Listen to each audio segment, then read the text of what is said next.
أعوذ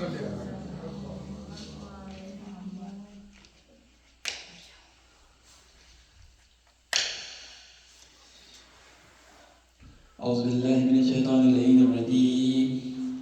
بسم الله الرحمن الرحيم.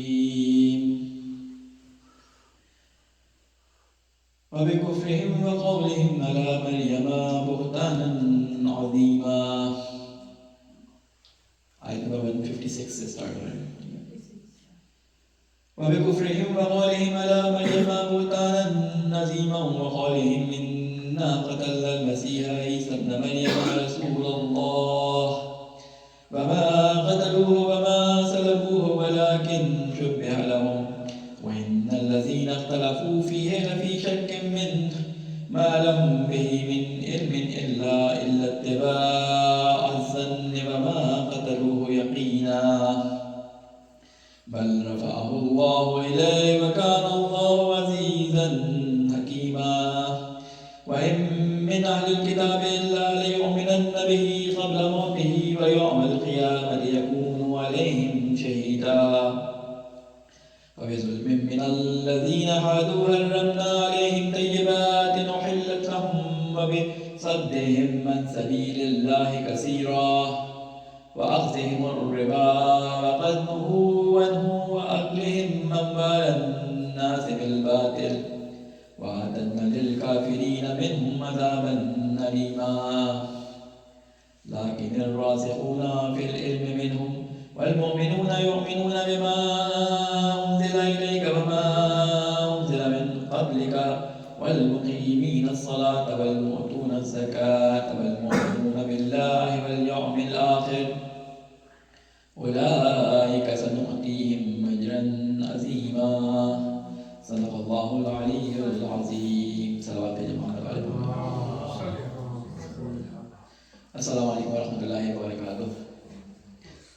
سب سے پہلے آپ تمام مومنین اور مومنات اور سننے والوں کو ماہ مبارک رمضان کی مبارکباد پیش کرتے ہیں. اللہ تعالیٰ سے یہ دعا کرتے ہیں کہ اس ضیافت الہی کے مہینے میں تیرا جو دسترخوان تو نے اپنے مسلمانوں کے لیے بنایا ہے اور بچھایا ہے، اس دسترخوان سے پورا استفادہ کرنے کی ہم سب کو توفیق عطا فرما. دیکھیں، ہم سب کو معلوم ہے کہ اللہ تعالیٰ نے مسجد کا ایک خاص حکم رکھا ہے. آپ مسجد کو اللہ کا گھر کہتے ہیں. جب بھی آپ کسی کے گھر جاتے ہیں اور جب آپ کسی سے کہتے ہیں کہ ہم تمہارے مہمان ہوں گے یا ہم تمہارا شخص مہمان تھے، تو پہلا تصور جو ذہن میں آتا ہے وہ اس چیز کا آتا ہے کہ ہم اس کے گھر گئے تھے مہمانی میں، یعنی اس نے ہمارے لیے کوئی جگہ مخصوص کی تھی اور اس جگہ پر اس نے بلا کر ہماری جو ہے وہ میزبانی کا جو ہے کام کیا ہے. اللہ تعالیٰ اس مہینے کے بارے میں کہتا ہے کہ تمام مسلمان، تمام انسان جو روزہ دار ہیں، جو اپنے آپ کو مسلمان کہتے ہیں، اللہ کا ماننے والا کہتے ہیں، اللہ تعالیٰ کہتا ہے کہ تم میرے مہمان ہو. تو گویا اللہ تعالیٰ اپنے اس خاص مہینے میں آپ کے گھروں کو، آپ کی ہر اس جگہ کو جہاں پر آپ کا وجود پورے دن میں موجود ہوتا ہے، اس جگہ کو اللہ مسجد قرار دے رہا ہے. کبھی آپ تصور کریں، اس اینگل سے اس کو دیکھنے کی کوشش کریں. اللہ نے تمام لوگوں کو مسجد قرار دے دیا، کیونکہ آپ روزہ رکھنے کے لیے مسجد میں نہیں جاتے، آپ روزہ رکھنے کے لیے کسی خاص جگہ میں نہیں جاتے، بلکہ آپ اپنے گھر کے اندر روزہ رکھ رہے ہوتے ہیں. اللہ تعالیٰ نے کہا تم میرے مہمان ہو، یعنی اللہ تعالیٰ نے آپ کے گھروں کو اپنا گھر قرار دے دیا، آپ کے گھروں کو اپنا گھر قرار دے دیا. اور یہ میں یعنی مبالغہ آ ہی نہیں کر رہا. قرآن مجید میں حضرت موسیٰ علیہ السلام کے لیے یہ بات بیان کی گئی ہے. میں وہاں سے الہام دیتے ہوئے اس بات کو یعنی بیان کرنے کی ضرورت کر رہا ہوں، کیونکہ اللہ تعالیٰ نے اس زمانے میں کہ جب حضرت موسیٰ علیہ السلام نے فرعون سے کہا تھا کہ مجھے اپنی قوم کو لے جانے دو، تو اس نے ان کے پر زندگی سخت ویسی بھی کی ہوئی تھی، اس کے بعد اور سخت کر دی تھی اور ان پہ پابندیاں لگا دی تھی، کسی طرح سے موسیٰ کے ساتھ نہ نکل سکے اور موسیٰ سے جو ہے وہ ملاقات کرنے کا ان سے کوئی ربط، ان کا رابطہ نہ ہو سکے، موسیٰ سے ملاقات نہ ہو. تو اس وقت اللہ تعالیٰ نے حکم دیا تھا کہ اے موسیٰ اپنے ماننے والوں سے، اپنے چاہنے والوں، اپنے مسلمانوں سے کہو کہ ہم نے ان کے لیے ان کی گھروں کو مسجد قرار دیا، وہیں پر وہ نمازیں پڑھیں. تو یہ چیز اللہ تعالیٰ نے یعنی اپنے رحمت اور کرم سے ان کے لیے ایک آسانی پیدا کی تھی. بنی اسرائیل کے لیے جو ان کی پسندیدہ قوم تھی، وہ اللہ تعالیٰ نے جو ایک موقتاً ایک چیز بنی اسرائیل کے لیے حضرت موسیٰ کی قوم کے لیے رکھی تھی، مسلمانوں کے لیے ہر سال اللہ تعالیٰ یہ اپرچونیٹی دیتا ہے کہ ان کے گھروں کو، ان کے تمام جانے آنے کی جگہوں کو اللہ تعالیٰ نے اپنا گھر بنا دیا، کیونکہ آپ اللہ کے مہمان ہیں. ایک اور سوال بھیجیے محمد علی.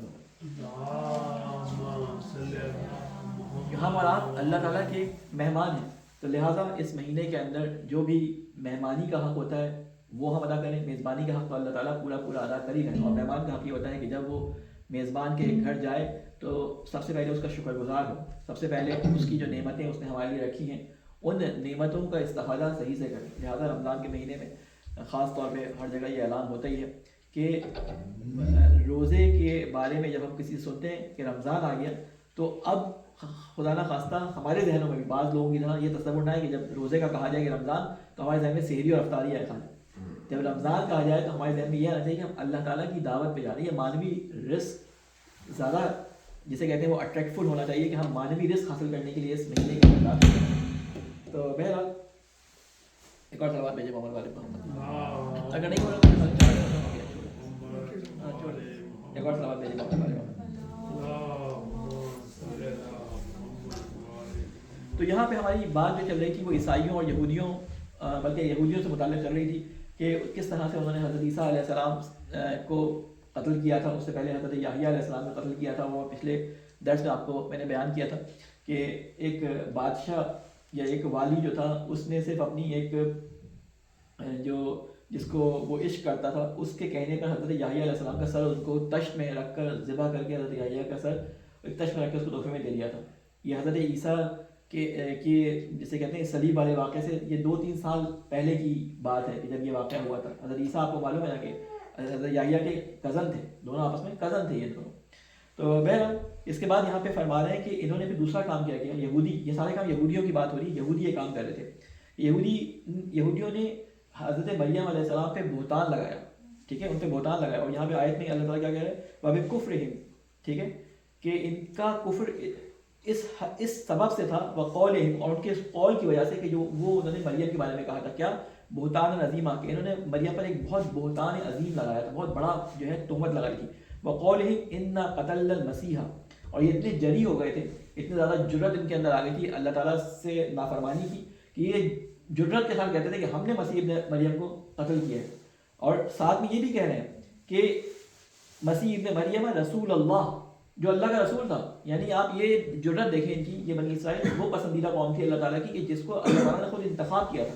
اللہ نبیوں کو انتخاب کرتا ہے لیکن اللہ نے قوم کو انتخاب کیا جو بنی اسرائیل تھی. وہ بعد میں اپنے نبی کی جب تعلیمات سے ہٹے اور انحرافات دین کے اندر جب آنے شروع ہوئے تو اس حد تک جری ہو گئی کہ وہ انبیاء علیہ السلام کو قتل کر دیتے تھے. ان کو ذرا سی بھی ان کے دل میں کوئی کسک اور ذرا سی بھی دل میں ان کے کوئی درد محسوس نہیں ہوتا تھا ان کو. تو وہ یہاں پر یہ کہتے ہیں کہ ہم نے بہتان عظیم بھی لگایا، اور کیا کہ وہ کہتے تھے کہ ہم نے عیسیٰ ابن مریم جو اللہ کے رسول تھا اس کو قتل بھی کیا. اس قول کی وجہ سے اللہ تعالیٰ نے کیا کیا، ان کو کفر کے اندر جو ہے وہ آگے بڑھا دیا. اور اس کے بعد فرماتے ہیں وما قتلوہ، پھر اللہ تعالیٰ ان کا جواب دے رہا ہے وما قتلوہ وما صلبوہ ولکن شبہ لہم، کہتے ہیں اور قتل نہیں کیا تھا انہوں نے اس کو اور نہ ہی اس کو صلیب پہ چڑھایا تھا، لیکن معاملہ ان پر مشبہ، معاملہ ان پر جسے کہتے ہیں کہ ان کے لیے تذبذب کا شکار بنا لیا گیا تھا. مشبہ سمجھتے ہیں نا، مشبہ یعنی کسی چیز میں آپ کو یقین نہ ہو، ہاں شبہ پیدا کر دیا گیا تھا ان کے لیے. خود لفظ یہ استعمال ہوا ہے کہ ولاکن شبہ لہم، کہ ان کے لیے شبہ پیدا کر دیا گیا تھا اس بات کے اندر. ما لہم بہ من علم الا اتباع الظن، اس واقعے کچھ علم نہیں تھا ان کو سوائے اس کے کہ وہ اپنے گمان کی پیروی کرتے تھے. وما قتلوہ، یقیناً اور یقیناً انہوں نے حضرت مسیح کو قتل نہیں کیا تھا. یہاں پہ میں کچھ باتیں جو تھوڑی بہت توریت کے اندر اور پھر بعد میں انجیل کے اندر جو ہے وہ ذکر ہوئی ہیں ان سے استفادہ کرتے ہوئے جو تفاسیر میں یہ سارے نکات لکھے ہیں کہ اس بارے میں کہ حضرت عیسیٰ علیہ السلام کو قتل کیا گیا تھا. خود عیسائیوں کے اندر مختلف قول پائے جاتے ہیں. ہم جو کامن ایک عقیدہ سمجھتے ہیں کہ عیسائیوں کا عقیدہ یہ ہے کہ حضرت عیسیٰ علیہ السلام کو صلیب چڑھا دیا گیا تھا اور صلیب پہ چڑھا کے ان کو وہیں پہ ان کی موت واقع ہو گئی تھی. یہ ایک بڑے طبقے کا ان کے نظریہ آج کل ہے، لیکن اگر آپ ان کی کتابوں میں اٹھا کے دیکھیں اور ان کی 4 انجیلیں جو مشہور ہیں، لوقاس، متی اور 4 انجیلوں کی مشہور ہے، میرے ذہن میں ان کے نام نہیں آ رہے. تو ان 4 انجیلوں میں اس بات کا ذکر ہے، ٹھیک ہے، کہ حضرت عیسیٰ کو جو ہے وہ صلیب پہ چڑھا دیا گیا تھا. لیکن اس کے بعد یہ بھی ذکر ہے کہ نہیں، حضرت عیسیٰ صلیب پہ جو ہے وہ انتقال نہیں ہوا تھا، صلیب پہ چڑھایا گیا تھا، لیکن حضرت عیسیٰ اس کے بعد زندہ ہوتا رہے تھے. پر یہاں پہ مختلف قول انہوں نے ذکر کیے ہیں. کہتے ہیں وہ اس کے بعد وہ حواریوں کے ساتھ ملے تھے، 10 یا 8 ملاقاتیں ان کی ذکر ہوئی ہیں. اس کے بعد ایک قول یہ ملتا ہے کہ ان کی جگہ پر ایک اور شخص جس نے ان کی مخبری کی تھی وہ ان کی جگہ پر صلیب پہ چڑھا دیا گیا تھا. اور اس کے بعد ایک قول یہ ملتا ہے کہ حضرت عیسیٰ تو بہت ہی آؤٹ اسپوکن تھے، بہت جرأت کے ساتھ تقریریں کیا کرتے تھے لوگوں کے درمیان، وہ کسی بادشاہ سے ڈرتے نہیں تھے. تو انجیل کے اندر جو ملتا ہے کہ جب حضرت عیسیٰ کو قید کیا گیا، وہاں سے پکڑ کے لے کے جایا گیا جس جگہ پہ یہ اپنے حواریوں کے ساتھ تھے، تو وہاں سے پکڑ کے بادشاہ کے پاس لے کے جایا گیا. تو وہاں پہ جب ان سے آرگیومنٹ ہوا تو وہ کوئی بولے نہیں، حضرت عیسیٰ کوئی بولے نہیں، کیونکہ حضرت عیسیٰ تو بہت بولنے والے تھے، وہاں کوئی ان سے بولا نہیں گیا. تو اس کا مطلب ہے کہ وہ کوئی اور شخص تھا کہ جس کے بارے میں کہا جاتا ہے کہ اس کی شکل حضرت عیسیٰ ایسی بنا دی گئی تھی جس کی وجہ سے ان کو اشتباہ ہوا، اور انہوں نے اس شخص کو جس نے مقبری کی تھی اس کو صلیب پہ چڑھا دیا. تو بہت سارے قول ہیں، لیکن جو مسلمانوں کے درمیان اور ہمارے احادیث میں اور روایات میں جو ہمیں ملتا ہے، جو خود قرآن مجید میں یہ آیت ہمیں بیان ہے کہ ان کو نہ صلیب دی گئی تھی نہ ان کو قتل کیا گیا تھا، ٹھیک ہے، بلکہ اللہ تعالیٰ نے ان کو آگے اگلی آیت میں بتا دے گا کہ اللہ تعالیٰ نے عرفہ ان کو اپنی طرف بلند کر دیا تھا، اٹھا لیا تھا. ابھی وہ آگے آ جائے گا. تو سوال یہاں پہ یہ پیدا ہوتا ہے کہ ہم کس طرح سے یہ بات جانیں گے کہ وہ حضرت عیسیٰ تھے یا نہیں تھے. ہمیں اس بات کا پتہ ہونا چاہیے کہ جیسے ہم قرآن مجید کے بارے میں علم رکھتے ہیں کہ قرآن مجید کس طرح جمع ہوا، قرآن مجید کی جمعاوری کے اندر کیا کیا مشکلات پیش آئیں. تھوڑا سا کرسچینٹی کے بارے میں ہمیں معلوم ہونا چاہیے کہ کرسچینٹی کے اندر اس وقت جو اناجیل ہے تقریباً ان کی تعداد 100 کے قریب ہے، لیکن اس میں سے انہوں نے 4 کو سلیکٹ کیا ہوا ہے. اس کے علاوہ ایک انجیل برنابا ہے، ٹھیک ہے، اب انگلش میں مجھے نہیں معلوم اس کو کیا کہتے ہیں، برنابا ہے، جس میں یہ کہا کہ حضرت عیسیٰ کو صلیب نہیں چڑھایا گیا، کیونکہ یہ اکثر عیسائیوں کا یہ عقیدہ ہے کہ حضرت عیسیٰ علیہ السلام اس میں روح خدا ان کے اندر حلول تھی، اب وہ خدا کے بیٹے تھے یا خدا تھے، اور جو قربانی ہوئی ان کے جسم کی ہو گئی، لیکن روح خدا جو تھی وہ اس میں سے نکل گئی اور وہ قربانی بن گئے ہمارے گناہوں کی. اور یہ عقیدہ اکثر عیسائیوں میں ابھی بھی ملتا ہے کہ جیزس نے ہمارے گناہوں کے کفارے کے طور پہ اپنی جان دے دی اور وہ اس دنیا سے چلے گئے. اب ہم کوئی بھی گناہ کر لیں جیزس اس کی قربانی دے چکے ہیں. یہی نظریہ ہمارے کچھ شیعہ حضرات کے اندر بھی آ گیا کہ امام حسین علیہ السلام نے قربانی دے دی، اب ہمارے سارے گناہ معاف ہو گئے. یہ وہی کرسچینٹی والا عقیدہ ہے جو آ گیا. ایک سلام بھیجے محمد والے کو. میں جلدی کروں، مجھے پتا ہے صبح کے سب لوگ جاگے ہیں، بس میں مختصر زیادہ لمبا نہیں کروں گا اور اس کو جلدی سے ختم کر دوں گا. تفصیلات اس میں بہت ہیں لیکن میں اس میں اب نہیں جا رہا.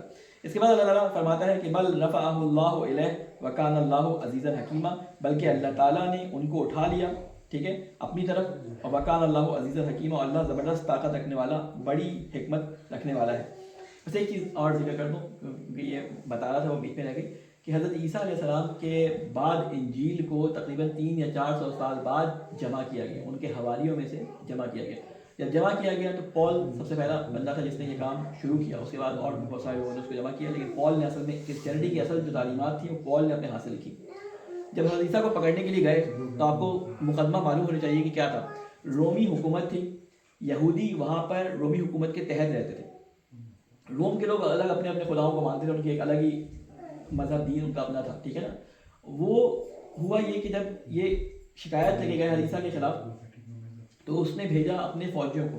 نہ یہ حضرت عیسیٰ کی زبان جانتے تھے نہ یہ حضرت عیسیٰ کو پہچانتے تھے. رات کا وقت جو اناجیل کے اندر لکھا ہے رات کا وقت حضرت عیسیٰ کو پکڑنے گئے تو کچھ احتمالات، کچھ وجوہات کی بنا پر ہم یہ کہہ سکتے ہیں کہ وہاں پر ان سے یہ جو کہا گیا نا شبہ لکم، ان کے لیے شبہ میں رکھا گیا. تو وہ اس شبہ کے اس میں کئی قول نقل کرتے ہیں، کہتے ہیں کہ شبہ ان کے لیے یہ ہو گیا کہ اس وقت تو سارے حواری چھوڑ کے بھاگ گئے. جو انجیل آج کل ہمارے ہاتھ میں موجود ہے وہ ہمیں یہ کہتی ہے کہ جب حضرت عیسیٰ کو پکڑنے آئے تو وہ سارے حواری کو چھوڑ کے چلے گئے، ٹھیک ہے. یہ صرف قرآن کی بات اس لیے نہیں کہ آپ کو سنا دیں واقعی کہ اس وقت کیا ہوا. قرآن کی بات یہ بھی ہے کہ حواری جن کے بارے میں کہا گیا تھا، جن کے بارے میں اللہ تعالیٰ نے قرآن مجید میں کہا ہے کہ وہ حضرت عیسیٰ کے بہت ہی پکے ساتھی تھے، اتنے پکے ساتھی کہ انہوں نے سب کچھ چھوڑ دیا تھا عیسیٰ کی خاطر. یعنی ان کے اوپر وہی تک کا ذکر کیا گیا، ان پر فرشتے نازل ہوتے تھے، ٹھیک ہے. یہ وہ افراد تھے جب موت کا وقت سامنے آیا تو اپنے نبی کو چھوڑ کے چلے گئے. ہم تصور کریں کہ ہم اپنے آپ کو جو امام زمانہ علیہ السلام کے انتظار میں منتظر کہتے ہیں کہ ہم تو کچھ بھی نہیں کرتے، ہمارے اوپر نہ وحی آتی ہے نہ ہمارے وہ ہیں، تو اگر امام زمانہ آئے اور اس وقت کسی مصیبت میں ان کو گرفتار کیا گیا تو ہم کتنا ان کا ساتھ دے سکیں گے، کتنا ہم ان کے ساتھ دے سکیں گے. ہم کبھی اس بات کو سوچیں کہ یہ واقعات ہمیں بتائے کیوں جا رہے ہیں. یہ واقعات بتائے اس لیے جا رہے ہیں کہ اپنے آپ کو کبھی بھی یہ نہ سمجھو کہ صرف ایمان لانے کی وجہ سے ہم جو ہے وہ بہادر بھی ہو گئے. ایمان لانے کی وجہ سے کوئی بہادر نہیں ہوتا. بہرحال تو اس کے بعد یہ انجیل جمع کی گئی. تو اس جمع کرنے میں ہوا یہ کہ 300 سال بعد جمع کی، واقعات سنا اور ان کو لکھ لیا اور یہ جمع ہو گئی. تو اس میں یہی ملتا ہے کہ حضرت عیسیٰ علیہ السلام یا تو اس دن چلے گئے تھے اور خود وہاں کھڑے دیکھ رہے تھے، اس شخص کو صلیب پہ چڑھا دیا گیا، اس کو پکڑ کے لے گئے، اور اس طرح کے مختلف احتمال ملتے ہیں. تو اس لیے ہمارے ہاں یہ بات یقینی ہے کہ ان کو قتل نہیں کیا گیا, صلیب نہیں چڑھایا گیا, بلکہ اللہ نے ان کو اپنی طرف اٹھا لیا. اور رسول اکرم صلی اللہ علیہ وسلم کی ایک حدیث یہاں ملتی ہے کہ حضرت عیسیٰ جو ہیں وہ آخر قیامت سے پہلے زمین پہ نزول کریں گے. اور کہہ رہے ہیں کتنا اچھا ہوگا, اس کا مفہوم یہ حدیث کا, رسول اکرم کی حدیث ہے, ایک صلوات بھیجیں محمد والے محمد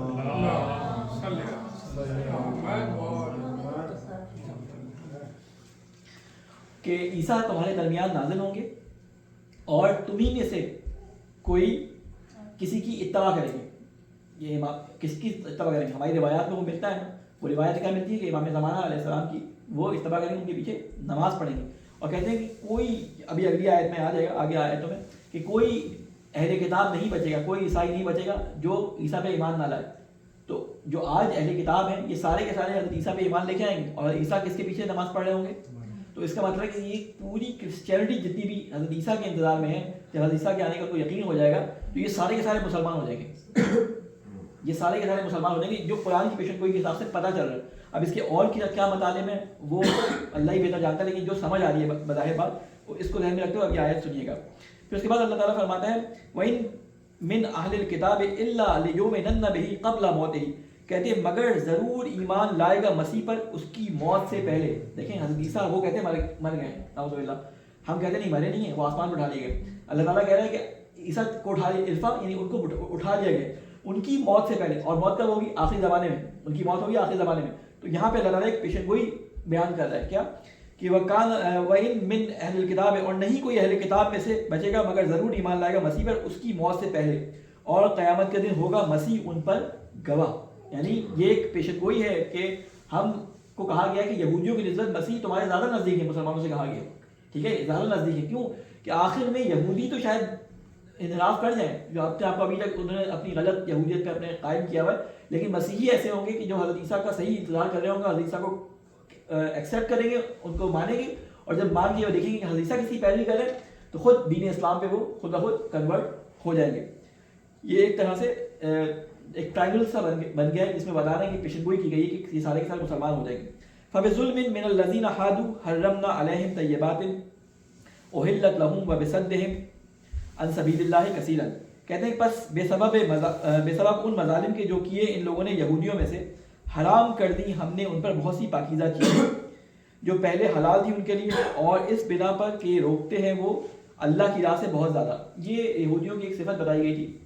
آپ کو معلوم ہے کہ ربا, جسے آپ یوزولی یا اردو میں آپ اسے سود کہتے ہیں, یہ یہودیوں کے زمانے میں یہودیوں میں بھی رائج تھا. اور ان کے جو بڑے بڑے جو پیسے والے لوگ ہوتے تھے وہ لوگوں سے اپنے جو ہے وہ سود دیا کرتے تھے, تو ان کے اوپر حرمت آ گئی. ابھی بھی آپ توریت اٹھا کے دیکھیں تو اس میں سود کو حرام کیا گیا ہے, ٹھیک ہے, لیکن اس میں سود کو حرام کس پہ کیا گیا؟ یعنی تحریف شدہ ہونے کے باوجود اس نے کہا کہ اپنے ہم مذہب اپنے ہم دین سے تم سود نہیں لے سکتے. یعنی یہودی سے سود نہیں لے سکتا, یہودی سے سود نہیں لے سکتا, لیکن دوسروں سے وہ سود لے سکتا ہے. ان کی دین میں ابھی بھی یہ باقی ہے. تو یہ یہودیوں کا اثر تھا. اس کے علاوہ ایک کام یہ کرتے تھے کہ انہوں نے جو چیزیں ان کو پسند تھی نا, جانوروں کے اندر سے وہ چیزیں جو بڑے مزے کی ہوتی تھی, انہوں نے اپنے غریبوں کے اوپر حرام کر دی تھی کہ تم نے نہیں کھانی ہے, تمہارے اوپر حرام ہے. ان کو علماء کیا کرتے تھے, اپنی پسند کی باتیں ان کو بتاتے تھے کہ تمہارے اوپر حرام ہے, لیکن خود کھاتے تھے وہ. تو اللہ نے سزا کے طور پہ ان کے اوپر وہ چیزیں حرام کر دی. یعنی شرعی طور پہ حرام نہیں کی, سزا کے طور پہ ان پہ حرام کی گئی. بعض حلال جانوروں کی کچھ چیزیں جو ان پہ حرام کر دی گئی تھی, اونٹ کی چربی یا اس طرح کی چیزیں, کچھ چیزیں ان پہ حرام کر دی گئی تھی, وہ موقتاً تھی ان لوگوں کے اوپر سزا کے طور پہ. اسی کا ذکر یہاں پہ کیا گیا ہے کہ حرام کر دی ہم نے ان پہ بہت سی پاکیزہ چیزیں, یعنی تھی پاکیزہ وہ چیزیں, لیکن ان پہ حرام کر دی گئی. تفاصیل میں اگر آپ اٹھا کے دیکھیں گے تو پتہ چلے گا وہ حرام اس لیے کی گئی کیونکہ وہ لوگوں پہ ظلم کرتے تھے, انہیں کی وجہ سے وہی چیزیں ان پہ حرام کر دی گئی. اس کے بعد وہ روکتے تھے اللہ کی راہ سے, اور بہت زیادہ کہتے ہیں وہ لوگوں کو اللہ کے راہ پہ چلنے سے روکا کرتے تھے, مانے ہوتے تھے. اسی لیے کہتے ہیں کہ جو شخص اللہ کے دین پہ کوئی شخص اگر کوئی کام انجام دے رہا ہو, اس کے اندر مانے ہو, اس میں کوئی رکاوٹ پیدا کرے, تو اللہ تعالیٰ اس کو بہت سخت ناپسند کرتا ہے. مثال آپ نے دیکھی ہوگی, بعض دفعہ ہوتا ہے کوئی صدقہ دینے لگتا ہے, کوئی کسی کی مدد کرنے لگتا ہے, دوسرا کہتا ہے کیوں دے رہے ہو اس کو, ارے بہت مدد کرنے والے اس کے. کہتے ہیں اللہ کے دین میں جو ہے وہ بیچ میں مانے نہیں ہونے چاہیے. اگر کوئی نیک کام کی نیت سے کوئی کام انجام دینا چاہ رہا ہے اور اس میں آپ شبہ ڈال دیں, تو آپ نے کوئی اس کو نیک کام سے روک دیا. اور صدقے کے بارے میں ہمارے ہاں اس کو صحیح سے بیان نہیں کیا جاتا, صدقے اور خیرات اور انفاق کے بارے میں, کہ قرآن مجید میں ایک ہے کہ جب تم کسی کو صدقہ دے دو, لا یتبعون, کہ اس کا پیچھا نہ کرو, کہ تم صدقہ دینے کے بعد بھول جاؤ. کہتے ہیں نا کہ دائیں ہاتھ سے اگر دو تو بائیں ہاتھ کو خبر نہ ہو. یعنی صدقہ دینے کے بعد انفاق کرنے کے بعد بھول جاؤ کہ تم نے کیا دیا, کس کو کیسے دیا, کتنا دیا, بھول جاؤ اس کو. یہ نہ پوچھو کہ ہاں یار وہ کل دیے تھے پیسے, اب کیا ہوا کل, یعنی جتاتے نہ جاؤ. کہتے ہیں قرآن کی آیت ہے کہ ضائع نہ کرو اپنے صدقات کو, کس سے, بالمن والعطا, منت جتا کر یا احسان جتا کر اس کو ضائع نہ کر دو اپنے صدقات کو. تو اللہ تعالیٰ کہتے ہیں کہ یہاں پر تم صدقات دو لیکن مانے خیر نہ بنو. اور اگر کسی کو صدقہ دے دو, مثال کے طور پہ کوئی ایسا شخص مانگتا ہے کسی سے کہ میں اپنی بیوی کے لیے, اپنے والد کے لیے, اپنی والدہ کے لیے, اپنے بچوں کے لیے, بیماری کے لیے, کسی چیز کے لیے آپ سے مدد چاہتا ہوں, آپ نے مدد کی, آپ نے اس کو کہا کہ یہ تمہارے والد کی مثلا بیماری کے لیے آپ نے پیسے دیے اس کو, آپ نے دیکھا کہ نہیں اس نے اپنی بیٹی کی شادی پہ اس کو خرچ کر دیا, تو آپ کا کام نہیں ہے کہ آپ اس کے پیچھے جائیں کہ میں نے تمہیں والد کے لیے دیے تھے, تم نے اپنی بیٹی کی شادی پہ بھی خرچ کیا. اللہ تعالیٰ کہتا ہے کہ تم نے جب دے دیا لا یتبع, اس کا پیچھا نہ کرو, بس کیا کر رہا ہے اس کا اور تمہارا معاملہ ہے. جب تمہارے سامنے کوئی سائل آتا ہے تو سمجھو کہ وہ سائل نہیں ہے, وہ اللہ کا ہاتھ ہے جو تمہارے سامنے ہے, تم نے اللہ کے ہاتھ میں دے دیا, تمہاری ذمہ داری ختم ہو گئی, تمہارا جو اجر ہے وہ اللہ کے پاس محفوظ ہے. تو اللہ تعالیٰ یہاں پہ کیا فرماتا ہے, وَأَخْذِهِمُ الرِّبَا وَقَدْ نُهُوا عَنْهُ وَأَكْلِهِمْ أَمْوَالَ النَّاسِ بِالْبَاطِلِ. کہتے ہیں اور یہ لیتے تھے سود جسے روک دیا گیا تھا جس سے روک دیا گیا تھا ان کو اس سے, اور کھاتے ہیں لوگوں کا مال ناجائز طریقے سے. تو یہ سزا دی گئی اور تیار کیا گیا ہم نے ان کافروں کے لیے ایک دردناک عذاب. کہتے ہیں کہ ہم نے ان سے سود سے روکا تھا لیکن وہ سود لیا کرتے تھے, اس کی وجہ سے ہم نے ان کے لیے دردناک عذاب جو ہے وہ تجویز کر دیا ہے. لَٰكِنِ الرَّاسِخُونَ فِي الْعِلْمِ مِنْهُمْ وَالْمُؤْمِنُونَ يُؤْمِنُونَ بِمَا أُنزِلَ إِلَيْكَ وَمَا أُنزِلَ مِنْ قَبْلِكَ وَالْمُقِيمِينَ الصَّلَاةَ وَالْمُؤْتُونَ الزَّكَاةَ وَالْمُؤْمِنُونَ بِاللَّهِ وَالْيَوْمِ الْآخِرِ أُولَٰئِكَ سَنُؤْتِيهِمْ أَجْرًا عَظِيمًا. اس میں اللہ تعالیٰ فرماتا ہے کہ یہودی بھی پورا ان پہ حکم نہیں لگایا اللہ تعالیٰ نے, ان لوگوں کو استثناء کیا ہے جو یہ کام نہیں کرتے تھے. یعنی سارے یہودی ایسا نہیں کرتے تھے, کچھ لوگ تھے جن کے اندر علم راسخ ہو چکا تھا. راسخ کہتے ہیں مضبوط جڑ والا, یعنی ایسا پودا جس کی جڑ مضبوط نہ ہو, جیسے گھاس ہوتی ہے اس کی جڑ بالکل سطح پہ ہوتی ہے, آپ اس کو نکالیں ہاتھ سے نکل آتی ہے, لیکن ایک جو مضبوط تناور درخت ہوتا ہے اور جتنا سخت جان درخت ہوتا ہے وہ اتنی ہی گہری جڑیں رکھتا ہے زمین کے اندر, ان کو نقصان پہنچانا بھی آپ کے لیے سخت ہوتا ہے. تو کہتے ہیں کہ راسخون یعنی علم جن کے دلوں میں اتر چکا تھا, ٹھیک ہے, علم جن کے دلوں میں اتر چکا تھا, جو علم میں راسخ تھے, ان کے ان یہودیوں میں سے جو ایمان لے کے آئے تھے اور جو نازل کیا تھا تیری طرف اس پہ ایمان لے کے آئے تھے. وما انزل من قبلک والمقیمین الصلاۃ والمؤتون الزکاۃ, اور کہتے ہیں کہ ایمان لانے والے اور ایمان لانے والے وہ ایمان لاتے ہیں اس پر جو نازل کیا گیا تم پر اور اس پر بھی نازل کیے گئے تم سے پہلے, اور قائم کرنے والے ہیں نماز کو, ادا کرنے والے ہیں زکوٰۃ کو, ایمان لانے والے ہیں اللہ پر اور روز آخر پر, یہی وہ لوگ ہیں کہ ضرور دیں گے ہم ان کو اجر عظیم. اب بات ہو رہی ہے رسول خدا صلی اللہ علیہ وسلم سے, یہ بات بتایا قصہ کس پہ جا رہا ہے, رسول اکرم کو.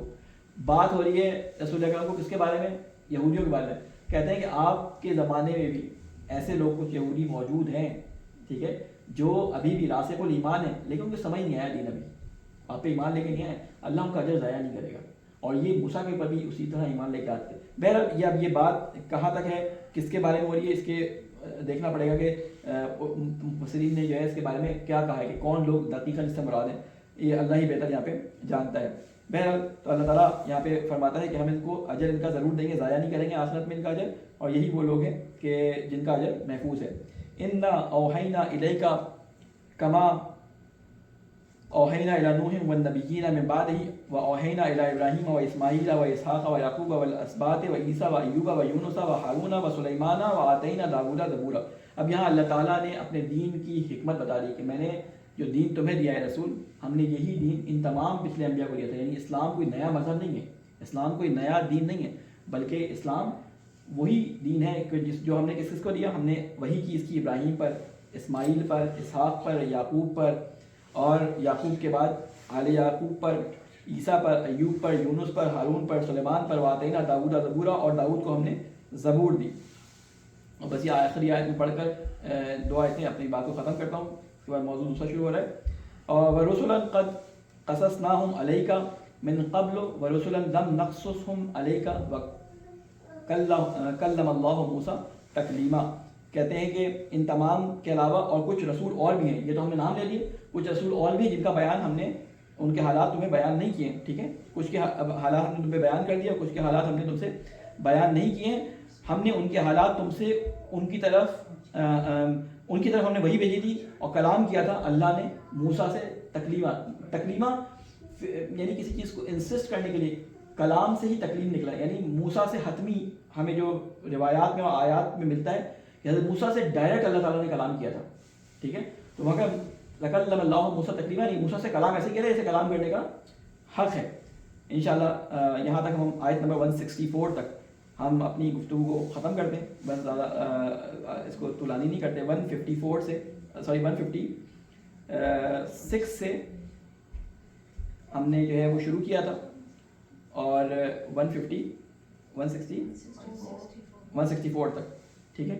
یہ نوٹ کر لیے اپنے پاس تاکہ اگلی دفعہ ہم درس شروع کریں تو ہم اس کے بعد سے انشاءاللہ اسٹارٹ کریں گے. اللہ تعالیٰ سے یہ دعا کرتے ہیں کہ اے اللہ تجھے واسطہ ہے محمد والے محمد کا ہماری اس قلیل سی بات کو اپنی بارگاہ میں قبول و مقبول فرما. اے اللہ تجھے واسطہ ہے محمد والے محمد کے رمضان کے اس بابرکت مہینے میں جو قرآن کی بہار کا مہینہ ہے، قرآن کے مطالب کو اور اس کے فہم کو ہمارے لیے آسان بنا.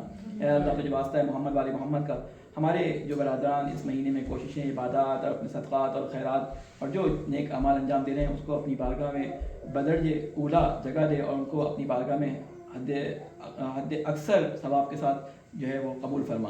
اے اللہ تجھے واسطہ ہے محمد علی محمد کا ہمارے جو مرحومین اس دنیا سے جا چکے ہیں ان کی قبروں پہ اپنی رحمت نازل فرما.